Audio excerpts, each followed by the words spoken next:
Well, look, I appreciate you all being here for what is a very sad day in the history of New South Wales. I'm joined with some of my parliamentary colleagues, as well as the Commissioner for Police and the Commissioner for New South Wales Ambulance, to speak about the events of the last 48 hours. Of course, Sydney has suffered a horrifying and violent attack on innocent people who are doing something everybody does on the weekend, and that is going shopping with their family and their friends.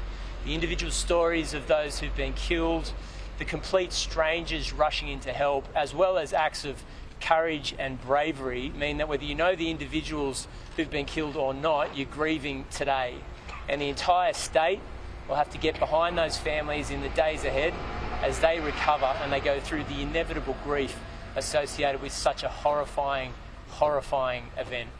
We're going to do our best to answer questions today. There will inevitably, when you've got a major criminal investigation like this one, perhaps be more questions than answers, but it's very important that the people of New South Wales know that the inquiry didn't end yesterday.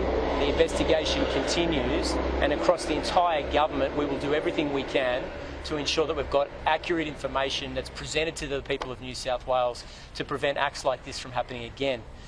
Look, I can understand that in circumstances like this, many in the community will feel real anger. We'll have to process that grief in the days ahead, but it's very important to say that New South Wales will bounce back. We're a strong community, and if I could point and highlight some of that strength in the last 24 hours, firstly for the doctors, the paramedics, as well as the nurses in our public hospitals that worked around the clock to save lives and did an amazing job in difficult circumstances. To the ordinary members of the public that cornered and confronted a murderer in the Westfield shopping centre, showing what I would call instinctive bravery under terrible circumstances.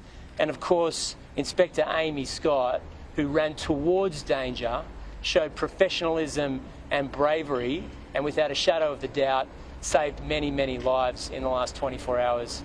I know that many people, because of the number of those that have been killed, may take cold comfort from this fact, but nonetheless it is a fact, and that is that the best in this state confronted one of the worst acts we've ever seen, and we are very, very grateful for the men and women that stood up in Bondi Junction in the last day. I'm going to hand over to the Police Commissioner.